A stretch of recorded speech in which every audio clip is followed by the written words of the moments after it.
The ANC in Mpumalanga has responded to shocking allegations made by ANC presidential hopeful Phosa against Premier David Mabuza. The former Mpumalanga ANC chairperson claims branch members are intimidated to toe Mabuza's line. The Mpumalanga ANC leadership has dismissed Phosa's allegations as a desperate attempt to revive a stillborn presidential campaign.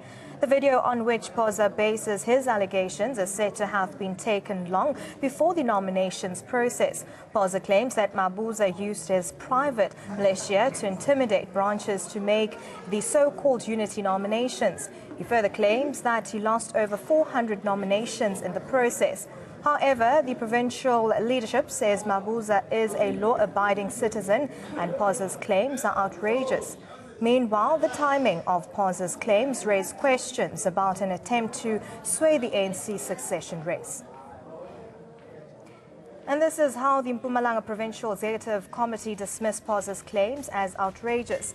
And I quote, "Allegations are a desperate attempt to rescue a presidential campaign which died before it came into life. DD Mabuza does not have a personal militia and is protected by members of the SA Police Service. Mabuza has no personal relationship with the figures shown firing gunshots in the circulating video. The so-called 408 delegates supporting Phosa for ANC president live in the figment of his imagination. It is unfair of Phosa to manufacture lies that create a shadow of doubt on the credible organizational process."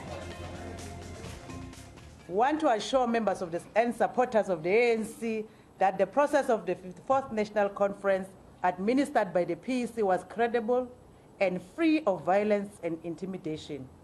The PEC and the Dispute Committee of the National Executive Committee attended to all disputes lodged consistent with the guidelines of the 54th National Conference. Mr. Phosa, or those who he claimed to represent, seem not to have properly read and understand the guidelines. As a result, did not submit a formal dispute with the PEC and chose to submit it on ENCA, SABC News, and of course the courts. As a PEC, we are confident that the process of BGMs we ran was meticulous and can pass any legal test.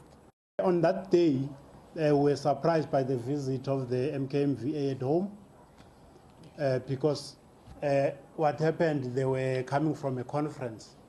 And according to them, they came to acknowledge the house that they used to use as a camp when there was a friction between the IFP and the ANC in Ermelo in 1990. Of which, out of excitement, I took the video, and then because it was at home, I did not see any harm to that. And then I would like to quote what I wrote on the Facebook. It was today's situation. This is why I won't leave the ANC. Me and these guys sacrificed a lot for this country. These MKMVA soldiers are true to the party and always be. Although they are the purest, but they still humble themselves and are the vanguard of the party. They remind me of the year 1990 when they trained and guided me on how to protect those who cannot protect themselves.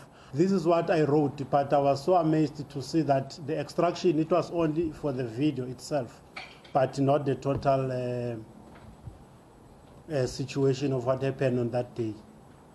They are very serious allegations, and they need to be responded to. It is evident from the video that the people who were there were engaged in what you may call illegal activities. It would have been important for Mr. Phosa, in making those allegations, to approach the police and indicate that I have a video, and the video shows an act of illegality and criminality. And I also know a person who's behind this, and then provide an issue of evidence. In the absence of that, there's not much that can be done.